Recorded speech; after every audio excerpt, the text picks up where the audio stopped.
Welcome to my world. I'm your host, Kevin Rutherford. It is Thursday, September 28th. We are here live only for an hour today, so jump in quickly. In fact, I don't have much to talk about today. I didn't want to take up a lot of time.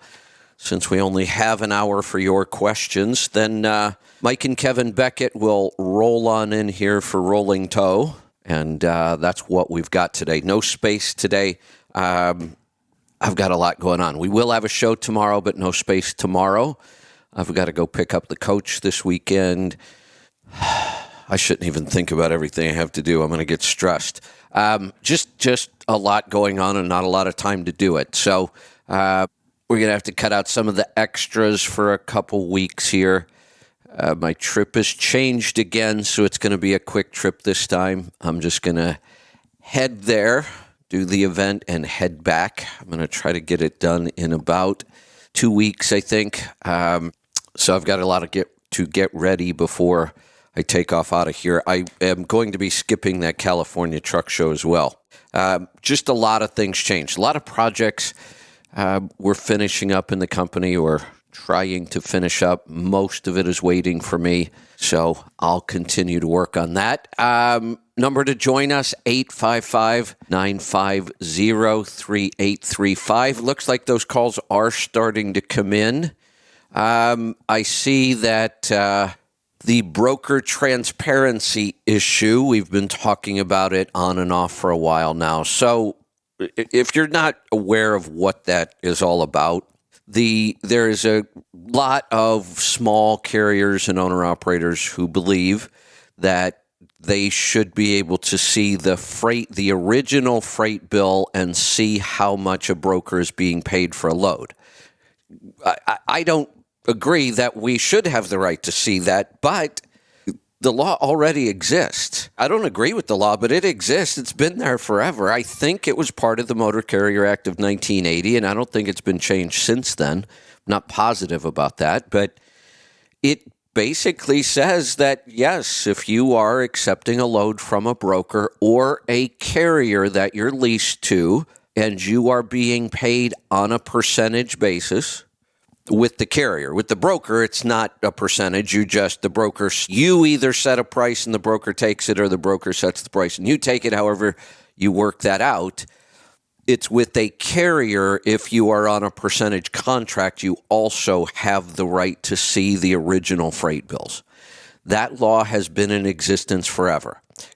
But in the real world, I've said this many, many times, businesses will always find ways around regulations, even if the way around the regulation is illegal. In fact, it happens all the time in every business. One of the biggest examples I talk about with this is every day I see drug commercials on TV that are illegal. And I know they're illegal. They advertise a drug for a condition that it's never been tested for. Doctors are allowed to prescribe it that way. They're not allowed to advertise it that way. Well, wait a minute. I see the commercials all the time. Yeah, they know it's illegal. They just pay the fines, if they even get caught, if anybody bothers to enforce anything. That's the issue here. The law that's been in existence has never, that I'm aware of, ever been enforced. It'd be interesting. I don't know that. I'd have to go do some digging. It'd be interesting to know. Not that I have a lot of time to go do that right now, but it does not get enforced. It's even worse. The brokers, even though this is kind of illegal, they write into their contract that you have to waive your right to that. I'm not sure that that's even a legal contract. I don't think it's legal to write a contract that breaks a regulation, which this does. But what does that tell you? This has been going on forever and nobody enforces anything. My question would be, who is going to enforce this? And the only answer is, we would need to hire more government employees because there aren't enough to do it. We're $30-some trillion in debt. Do we really need to be hiring more government employees to settle disputes about pricing between brokers and owner-operators or small carriers? Hell no. The law shouldn't exist that you have the right to see that paperwork. But it does, and nobody enforces it. So now there's a big push to I don't know. They want transparency. We already have it. But here's the real issue. The government just said, we don't know what the hell to do with this. So we'll think about it again at the end of 2024. So if broker transparency was an issue for you and you were hoping the government was going to solve it, you're screwed. Which is why small business should never depend on the government. It doesn't fix anything. This is such a mess. The law already exists. The brokers flagrantly write contracts to break the regulation, and there's nobody to enforce it. It's a regulation that shouldn't exist anyway. As a small carrier, you should need to know one thing. What's the rate you want to get paid for every load? Each load, not every load, each load should be different. You should understand that it's going to be different. You should understand why it's different.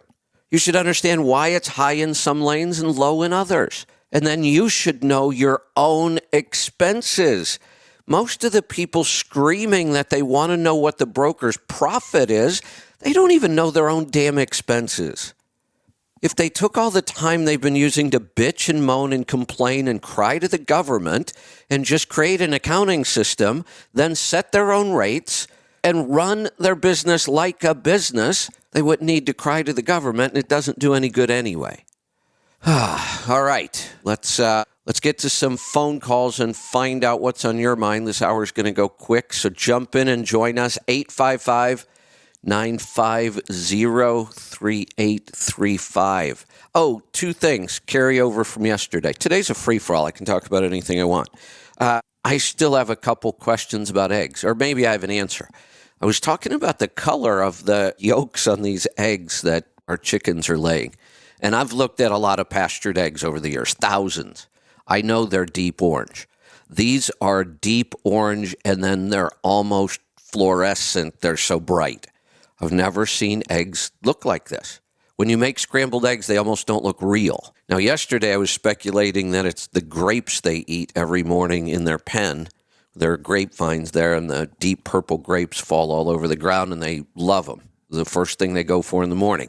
But Angie said marigolds. If you feed marigolds to chickens, it'll do that. And there are marigolds all over the property. I've never seen the chickens eat them, but maybe they are. So many of them, and they're so bushy and full, I wouldn't know if they were eating them.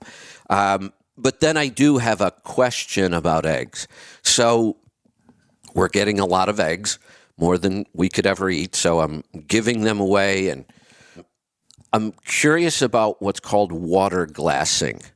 It's a way to preserve fresh eggs.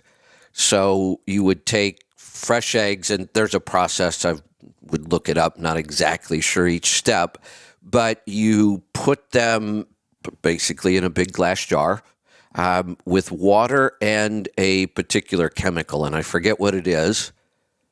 But this chemical seals the shell of the egg in this water. The chemical dissolved in the water then seals the shell and preserves the egg. And I'm wondering if anybody has any experience with it.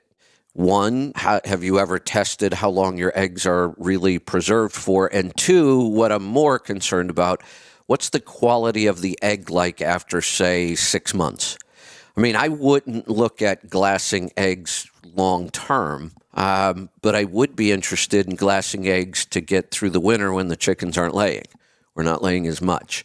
But I want to know if anybody's experienced it. Let me know. All right, let's go to Pennsylvania and talk about what's on your mind. Darren, welcome. Hey, thanks for taking my call, Kevin. Hey, I got two questions. I think there's an oil sample that was sent over to you. Yep. But I just had a quick question on the lead reading on that. What's your take on lead at 18?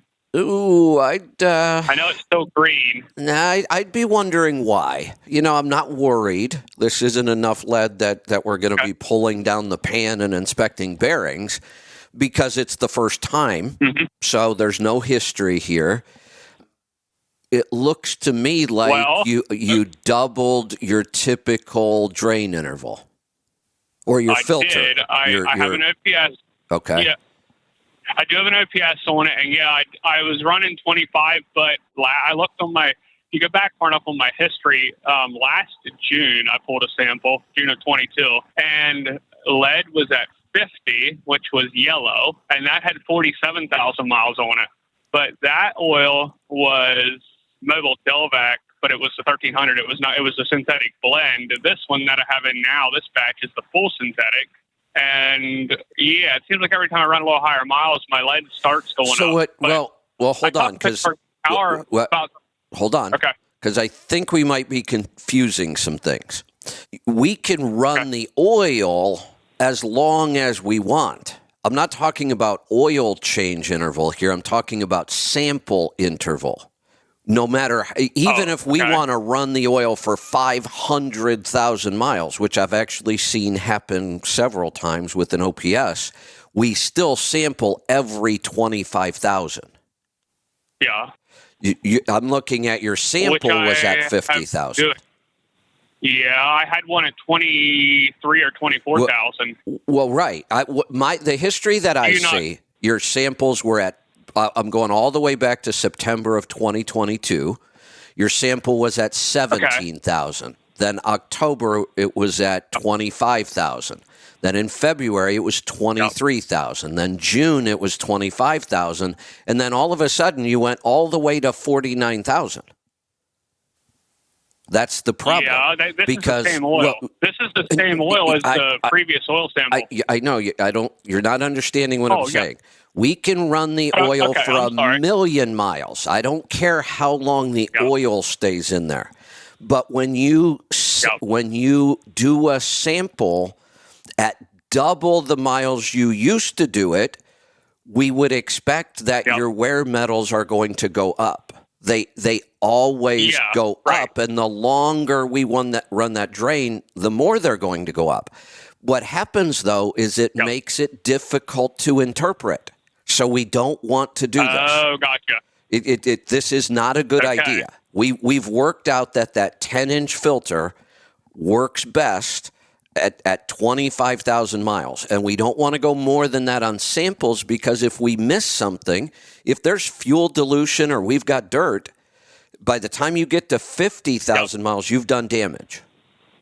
Yep. So always do your filter change and sample at 25,000 miles. Okay, and so I am planning to change my filter today, which is I have a little over. The reason I didn't change my filter when I pulled the sample, because if the sample was wait a minute, wait, I wasn't going to waste the filter. I don't want you to you just threw in a third issue. You said the filter wasn't changed when it was sampled, but I want you to go back to you missed an entire sample, and I want to make sure you understand that. Okay. You went. I'm not sure I do. You went past your 25,000 miles without taking a sample and changing the filter. Then what it sounds like to me is at 50 you took a sample, but you still didn't change the filter. No. So the one that's showing 49,000, like the last sample, which was just September 26th or whenever. Yes. What's the one before that? June something? Hold on.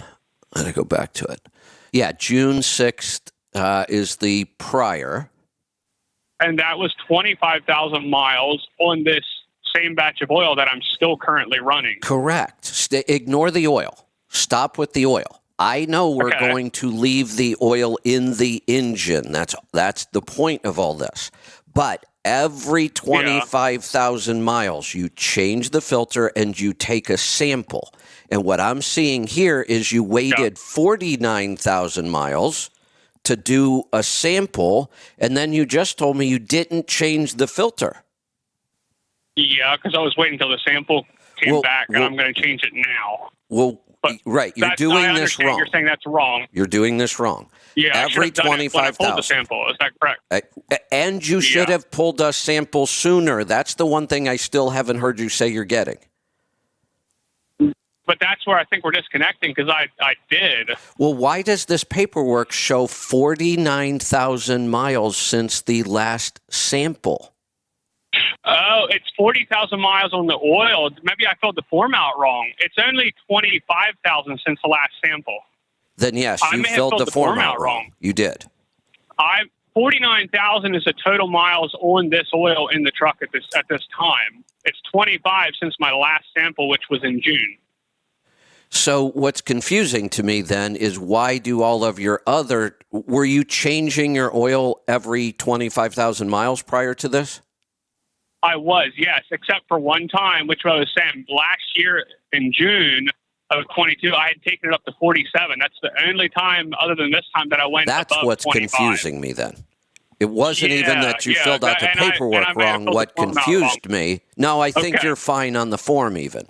What confused me was I thought with the OPS, I was seeing the sample every 25,000 miles, but you were changing your oil every 25,000. I have been told all my life to do it every 15, so I'm slowly venturing out further than that, and that's why when I'm I get it. I'm a little worried. That's why when I saw the lead at 18, that I just wanted to. I actually talked to Pete, and he at Pittsburgh, and I just wanted your opinion too. Pete acted like just keep monitoring it. Correct. And at That's this good. point, it's not a problem. But I've never seen it. Yeah, I've never seen it this high except for the last time I went up to 47. It actually was at 50, So which was a year ago. One of the things now we can get to talking about if there is an issue here and what it's all about. Now that we got this straightened out, but before I do that, I want to set your mind at ease. Okay. The very first truck I put a bypass filter on was in 1995. We've got a lot of experience with bypass filters. A lot of experience. Yep. The thousands and thousands and thousands of trucks that have been doing this, I've been reading those samples since that time. I can't even count how many oil samples I've ever looked at. I promise you, if we sample and we're watching the samples, I don't care if the oil's been in that truck 600,000 miles, and I have examples of that, you can still trust it. Okay. Trust the science on this slowly. one. Yeah, trust the science on this one. Yep. Or we're going to have to start calling you Jackie too. That's an inside joke. Okay. Jackie, one of our longtime tribe members and listeners. Jackie runs an awesome business. She's got an OPS, and she will not go more than 25,000 miles without changing her oil ever. She's been doing it for years. Gotcha. In the beginning, I tried to convince her she didn't need to do that, and she just laughed and said, I don't care, I'm doing it anyway. She's been doing it ever since. Gotcha. So it's up to you. Gotcha. But I can promise you that if the sample is good, the oil is good, and we can trust it no matter how many miles are on it. Okay. Well, I will take it up to 75 then. I will keep adding a little bit of oil when I need it, and we'll take it out to 75, and we'll see what it looks like then. Now, my next question. Because this is a Series 60, I have a feeling it's on at least its second life, correct? Well, it's a glider kit. It's a 2013 Freightliner Coronado, and it has 750,000 miles on. Who built without a rebuild since it was in somebody in Iowa. I think I bought it from the original owner. I think it was Harrison, but I'm not sure. Could have been. I think it was Harrison. It was someone in Iowa, but I don't know the actual Harrison may, more than likely it was them. Here's just part of the problem, and it's not that anybody did anything wrong. These blocks are getting worn out. This may have been a second rebuild on this truck, on this block. It's certainly not out of the question. Do we know what year the block is? You know what? I gave the serial number to somebody, and they said it was either 98 or 99, but I didn't actually. I should call Pittsburgh Power. I think they could tell me exactly. It's a DDEC 4. They'd be able to tell you. And it's likely that it's in a late 90s engine, so it could be on a second in-frame. And second in-frames are kind of shaky, even on a good block. The second... I know it hasn't... Go ahead. Oh, sorry. Go ahead. Finish what you're saying. Yeah, I was going to say that the second, in my opinion, should be an auto frame. It should be line board. The crank should be straightened. There should be more steps taken the second time in order to build a nice long life engine. And what I'm trying to get to is we're at 750,000 miles. We might start to see some bearing wear. The block has got some warp to it. The crank probably isn't straight, and we start to see some wear metals. And it's not unusual. And getting 750, 850, and I'm not telling you that this engine is about to grenade itself or anything. But we might notice that the bearing wear just continues. And at some point, it doesn't sound like you have a lot of oil consumption. I don't. I put in 4 gallons in 49,000 miles. So That's not bad at all. Bad. That's 12,000 miles a gallon. That brand new Series 60s used to burn that, when we were buying them new back then. That was a good rate for a brand new engine. So it's possible that this may be an engine that we just roll some bearings into in 100,000 miles or so. Well, the other thing I do too, I'm all about fuel mileage. I have the 6x2 with the lift axle on it, and I run 57 in direct. Good. And that has me at 1,300 RPMs, and so I'll take it down to 1,200 before I shift, because my 90-day right now is at 8.94. So everything I see about this engine itself in this oil sample is that this thing was built well and it's tuned well. I have never seen. Are you adding bass? I haven't added bass ever to this thing. See, that's shocking to me. This engine doesn't use any bass. That means it's a really clean burning engine.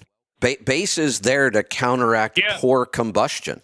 When we don't have complete combustion, we get acid buildup, and the bass is there to neutralize that. When we get really good clean combustion, then you don't create as much of that acid. Your base has never dropped below 5. That's a good sign. Yep. Well, there's a little bit of story behind this. So I had this at Pittsburgh Power in November of last year of 22 and got it dynoed. And I have a tune from a local shop in my area. And I kept hearing about Pittsburgh Power. I listen to you guys all the time. And I'm like, well, I'm a fuel mileage person. So I'm like, well, I'm going to go out there and see if their tune would do any better. But we stuck it on the dyno. I wanted the dyno up before and after. Right. And we stuck it on the dyno, and Leroy and JR were working on it. And this thing's pushing 618 horsepower to the ground. And I'm pushing over 2,000 foot-pounds of torque. That's a healthy tune. JR came in. He's like, he said, I can tune this for you. He said, but you're going to lose fuel mileage. He said, I don't know who tuned this for you, but he said, this is an amazing tune. He said, if it was me, he said, I wouldn't touch anything. He said, I would never tune a truck like this for just a random person to drive, because he said it's way too hot. He said that's what I was would just say. break it. But he said, obviously, you know what you're doing. He said, I would just keep what you got. And so I actually left without it. I just kept the tune that I had, and it seems to be running really well. I agree with JR. I love the fact that they didn't try to sell you something you didn't need. He could have gone on and said, it's too hot, it's going to cause problems, we should retune. I'm glad that he said what he said, and I expect that out of them. And I agree with him. You've already shown that you can drive this tune and get good fuel economy, so why not leave it? If you like driving it and you love this performance, and JR's looked at it, and I'm glad he looked, because sometimes we see these tuners will turn off babysitters so they can tune it even hotter. They'll turn off the oil shut down, the water shut down, the temp shut down, and that's not good. So I'm glad he got in there. He looked at it. He said this is a good tune. I agree with him. I probably would not tune trucks like this for most people, but if somebody wants one and they're driving it well, absolutely. And we're seeing it in the oil sample. Isn't it interesting that I made a point of saying something about this engine? It's running really well. It's burning really clean. Yep. Yeah, it was kind of cool. The guy that drove it on the dyno, he hopped out of the truck, and he's just grinning from ear to ear, and he's smiling. He's like, man, I have never seen a Detroit run like that. He said, that thing runs like a cat. Well, that's anyway, so it was kind of interesting. That's the kind of tune that's in my Cat that I have to detune. It runs really well. I'm sure it's burning fuel really well. I did see an improvement in fuel economy. The problem for me is driving it is just way too much work. I can't hear the engine. I can't drive it by sound. All I can do is stare at my boost gauge all day long and try to keep it under 40. And it's just exhausting driving that thing. And I'm always worried I'm going to blow a head gasket or crack a head. So the laptop's down at the shop for me. When I get there tomorrow, I guess I'm going to be retuning mine. I got to just turn it down a little bit. Yeah, one more quick question, and I can let you run. Sure. On trailer bearings, grease versus oil, is there, just that in and of itself, is there a big difference on efficiency?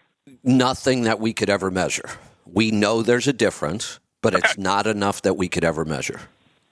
Okay, because I just bought a trailer that has grease, and it seems to pull quite a bit harder. Like, watch my fuel mileage. My fuel mileage drops when I pull it, and I just thought, well, it does have grease hubs, but I didn't check. Do you have another trailer that's similar but has oil bath? Do you have access to one? Well, I have two drop decks. I have a Rettenauer drop deck, and then the one I just bought is a Mack drop deck. They're both 53-footers, and the one is oil, and the one I just bought is grease. Perfect. So get a big parking lot. Get a big parking lot. Okay.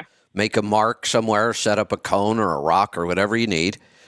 Pick a speed that you could get to, and you got plenty of space. The faster, the better. But if you can get up to about 50, and you're going to hit that cone right at 50, when you hit the cone, you're just going to kick it into neutral and let it coast down, and then go do it with the other trailer.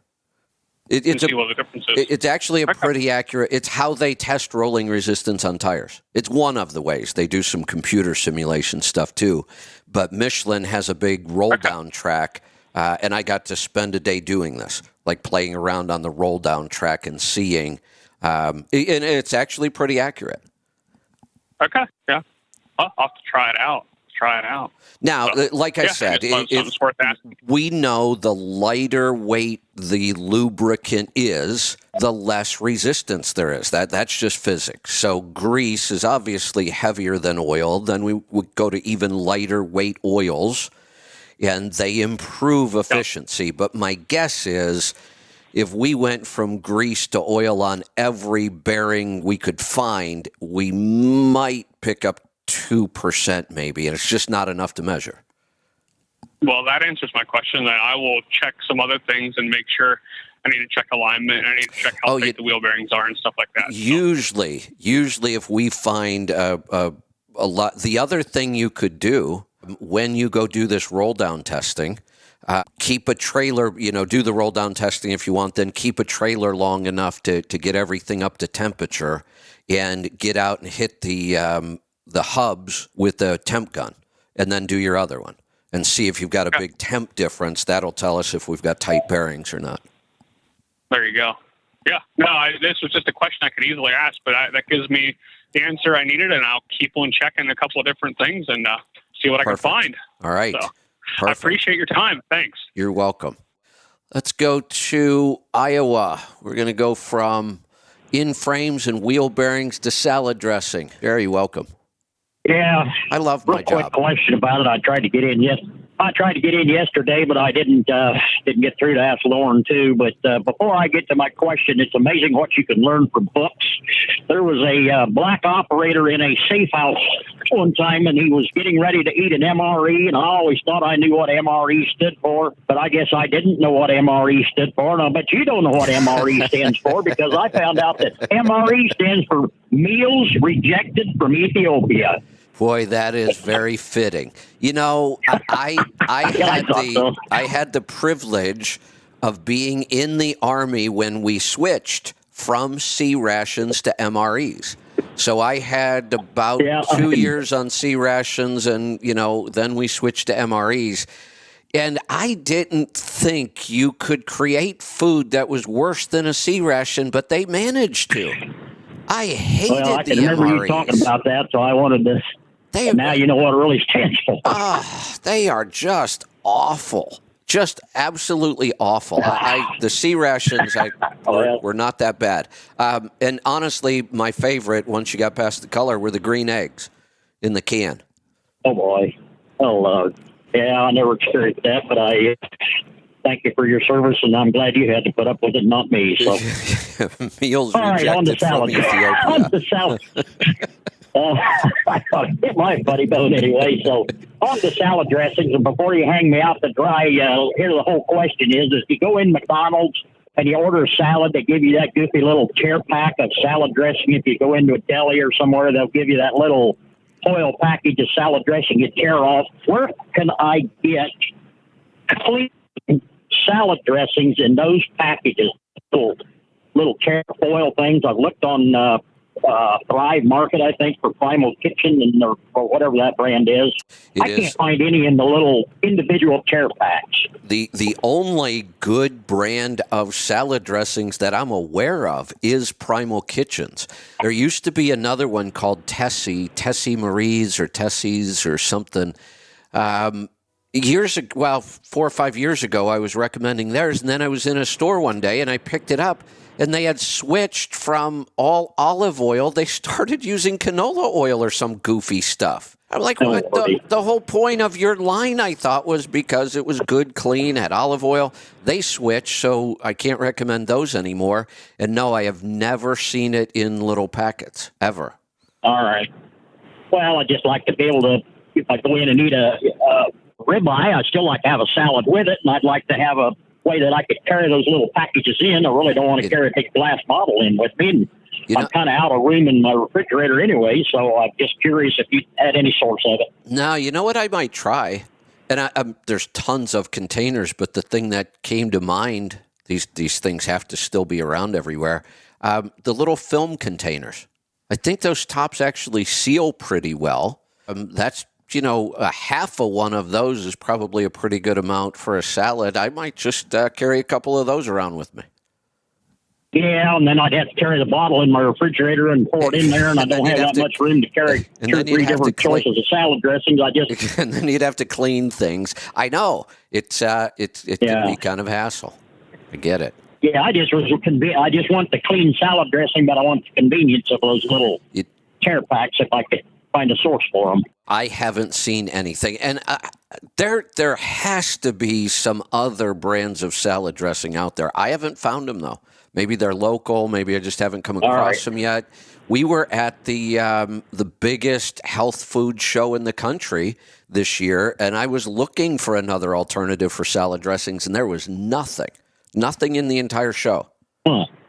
Well, isn't that so? Well, I guess there's your new line of product. When you get your commercial kitchen bill up, you'll start packaging healthy salad dressings in little tear packs for truckers. And that one would be a no-brainer for me. My gosh, I can make 32 different kinds of salad dressings in my sleep with half my brain tied behind my back. I make salad dressing to order. I mean, when we have a salad or so, I make just enough dressing for that salad. So I make dressing constantly. Well, start packaging it. I'll buy it. So. All right, that's all I wanted, Kevin. Short show. I get on to somebody else. Thank you so much. All right, thanks for the call. Let's go to Tennessee. Joe, welcome. Thank you for having me. I don't know about the way that you're talking about preserving the eggs, but I can tell you what my grandmother did. She would take the eggs and she would either use bacon grease or shortening, and she'd rub it all over the outside of the shell and then stick it in the carton, and then she would put it in her basement, which stayed at a constant, like, in the 60s. And then it would last for over a year. I mean, we'd be eating the eggs. And then if it ever got to a year, she'd like to make a whole lot of devil's eggs or, egg salad. So the concept is the same. What we're doing is sealing that shell so air and bacteria can't get in. The water glassing does it with water and a specific chemical. Covering it with fat, which we're talking about here, would create a seal. So it's the same idea, and then putting it at a low temperature. So if there is any bacteria in there, it's not going to multiply for a while, if ever. And my question was, and it sounds like a year later, the eggs still taste good. I was wondering, I know this preserves them. I know that they're not going to make you sick, but I was wondering, is the quality of the egg still good? When I was a kid, I used to eat them. I never knew the difference. That sounds pretty good to me then. Yeah, exactly. That sounds like a good method too. I may try both. Look, there's another advantage here. That's the only way I know. If you coat them with bacon grease, when you go to cook them, you already have the fat you need. There you go. You're all set. Yeah, she would just say either if she didn't have enough bacon grease, she'd use shortening. Yeah, all the same thing. I mean, we shouldn't use shortening. Yeah. We know that now. Right. they convinced him that shortening was better than bacon grease back then. But it would work. Any fat would work. Any fat that solidifies at room temperature. That's what we'd be looking for. So all of the animal fats, you could use lard, you could use duck fat, anything would work. All right. Well, I appreciate that. Yeah. Okay. Yeah, no problem. Thank you. You have a good one. You too. All right. Let's go to Missouri this time. Foster, welcome. How you doing?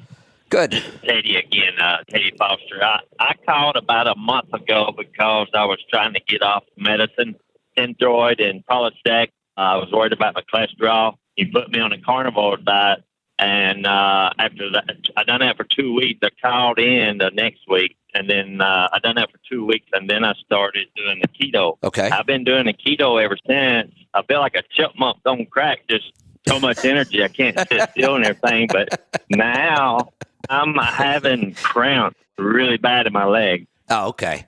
Okay. The good news is we know how to fix all this stuff. I thought you may have been having abdominal cramps, and I would have known what that was too. For some reason, we're not exactly sure why. When we go on a keto high-fat diet, we tend to create some muscle cramping. It's very common. We see it over and over and over. And it was why one of the very first products we brought into our store was Light Balance. It's a mineral replacement. For some reason, the high-fat diet starts to mess with mineral balance. And I've talked about this before.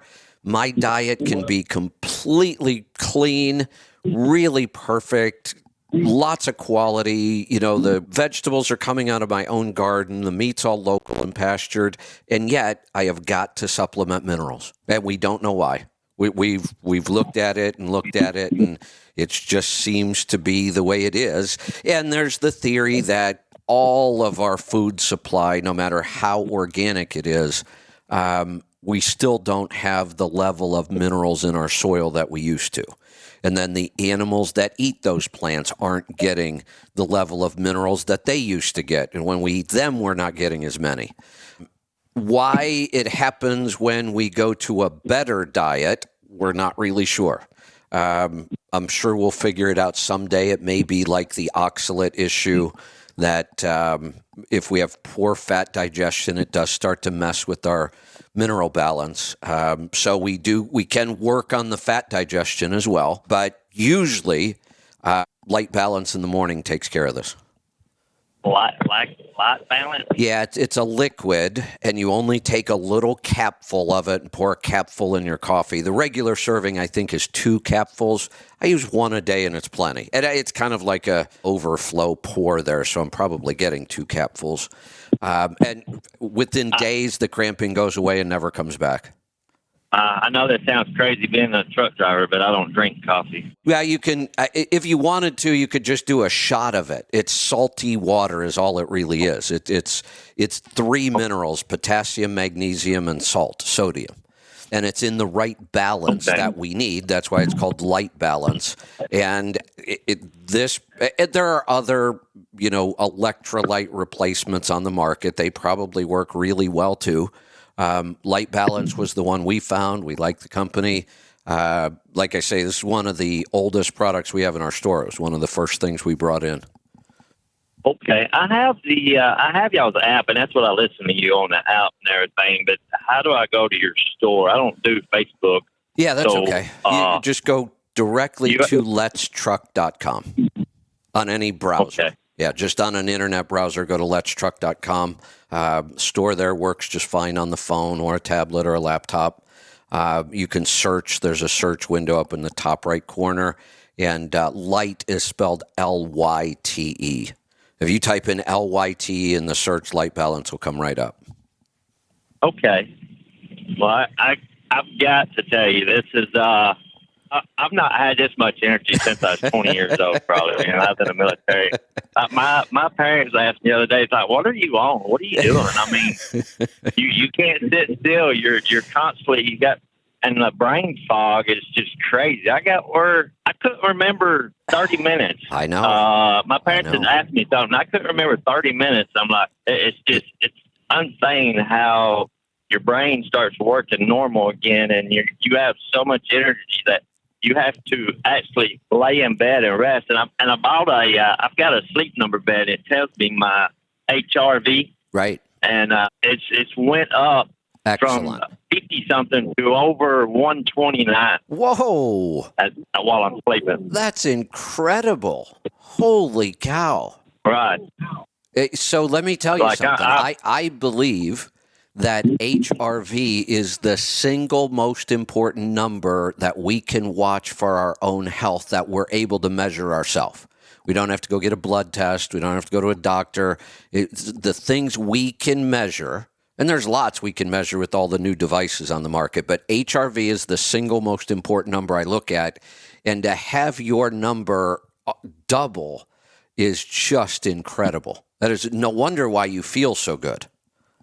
My breath rate, I don't know if that means anything, but it's staying around 11 and 12 now. That's low. That's good. That's a good sign. Your body is more and more efficient. You are able to function well with less oxygen. It's just like your truck being able to run on less fuel. It's a good thing. Okay.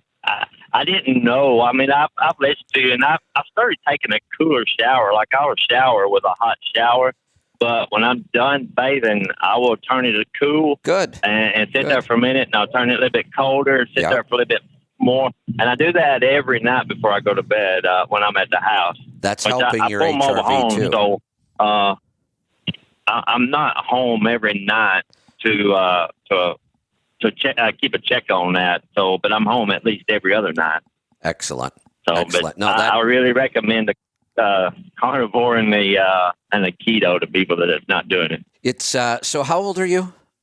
I just turned 49 in August. Isn't it crazy to feel like a teenager again? It is. The only thing is I'm still on the Synthroid now. You know, I've been taking that for 10 years and a Prilosec, and I quit taking a Prilosec, and I'm kind of scared to quit taking the Synthroid because it took them a while to regulate it, and then I don't know, a couple of years ago it got off track for some reason, and it took them like 6 months to get it regulated, and I felt really, really bad, like awful. Like I wasn't sleeping. I felt like I ain't slept in a month. That's so a tough one. I'm kind of concerned. Yeah, it's a tough one. I can tell you, well, first I'll ask a question. You're not on Synthroid because you had part of your thyroid removed, are you? No, sir. You were just on it because some doctor diagnosed you with an imbalance in your thyroid, probably low thyroid activity. Hypothyroidism, correct. Probably. Yeah. I can tell you that eating this way fixes that. You're just going to have to figure out when you're willing to test it. And I get it.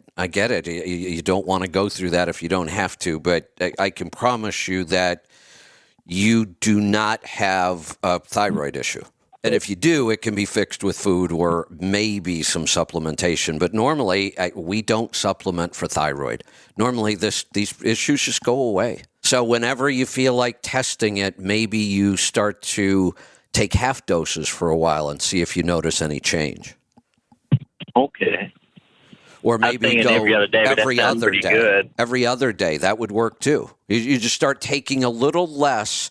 Instead of just quitting cold turkey and getting way out of whack if something's still wrong, every other day, half doses, and see if you notice any difference. Just pay attention. And if you even start to notice any difference at all, go back to it. And at some point, if you want, you could fill out a NutriQ and do a one-on-one with us. But I can promise you at some point, you're not going to need that drug. Okay. That sounds good. That's the whole reason I'm doing the carnivore was because they put me on cholesterol medicine for 3 months, and then I went back and they tested me again. They said, "Oh yeah, your cholesterol is good," but you said within 6 months they'd put me back on it with a standard American diet. So that's why I was like, "Well, I need to do something." But well, and if I would have known I was going to be like a chipmunk on crack, I'd have done this a long time ago. Yeah, that's what we all say. I know. The energy levels. How about joint pain? I mean, for me, that was a huge difference. I used to have a lot of joint pain, and when I stopped eating, all the crap that just disappeared. The only time I have pain anymore is when I truly injure myself, which is fairly common for me. But I just have no joint pain anymore. Like, I thought I had gout in my left foot, my big toe. Like, it didn't matter if I moved it, walked on it. It felt like somebody was sticking me with an eye stick, and it was the same with my right elbow. I don't have no issues now. Excellent. None. It doesn't hurt. I can bend my toe any way I want it to, and it's not hurting. It's crazy how Yeah. it went from eye sticking to no pain at all. I mean, I bought all kind of sleeves for my Yep. elbow, the tennis elbow, little brace, all that. It never helped. And within the first week, it started going Just away. gone. I know. I've heard this story 10,000 times. I never get tired of it.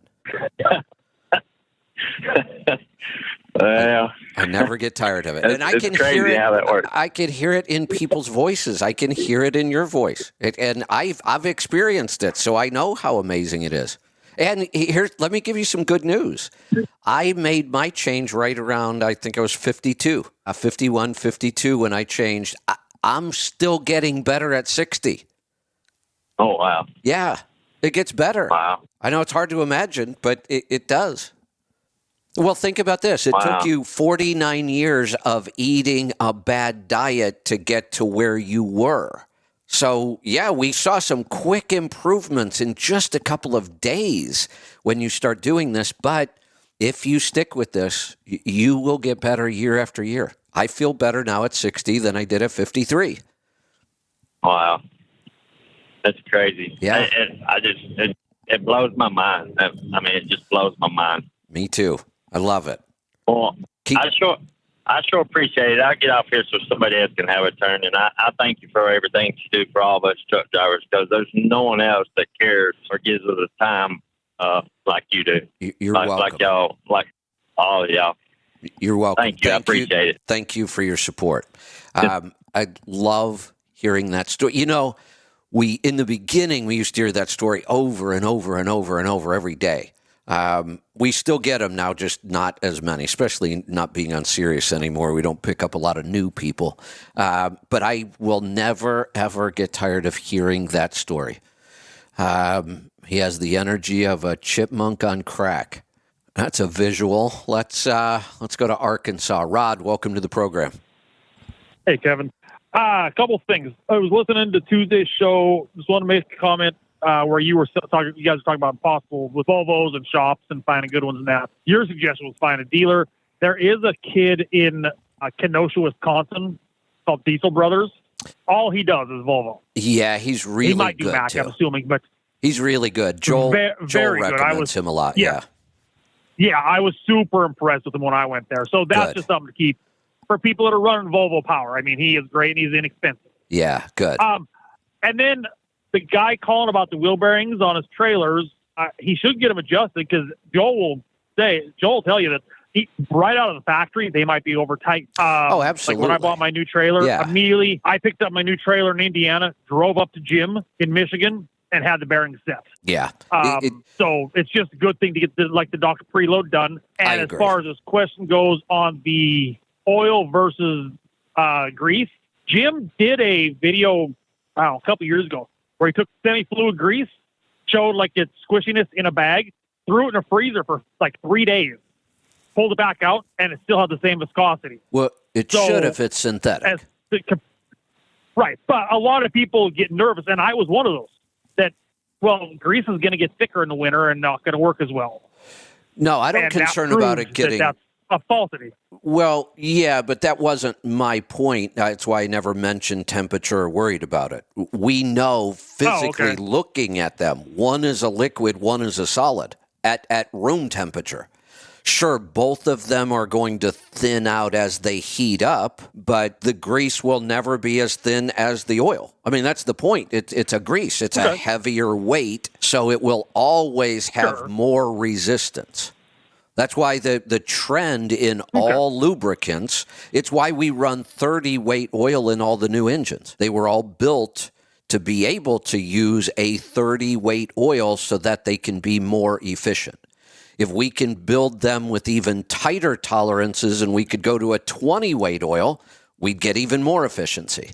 So all of the components and all of the oil manufacturers are all working towards lighter and lighter weight oils and lubricants to get better efficiency out of them. And I agree. All I was bringing that up for is to kind of ease this gentleman's mind. Yeah, it's because he has a new trailer. Because I thought of this new drive van I bought last year. It came with grease. I thought of switching over to oil bath, and Jim's like, no, you don't really need to. You're not going to see any difference.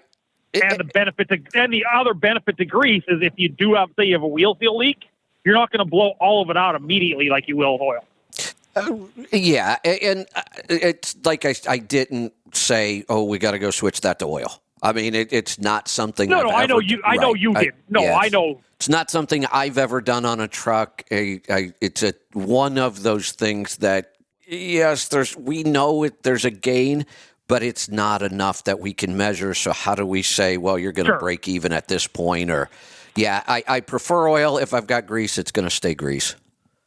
Yeah. That's all. That's just what was going to be my suggestion for him. So perfect. Like I said, my other main part was because your talk with Bruce on Tuesday and trying to look for good Volvo shops because they are tough to find. That I just wanted to throw out Patrick because he is so good and seems very reputable. Yeah, and we need more of that. I mean, I wish I had 10 Volvo shops I could recommend and, 10 great international shops or, PACCAR or whatever. Oh, it'd be wonderful. Absolutely. Living in Montana, it sucks that I have nothing out west.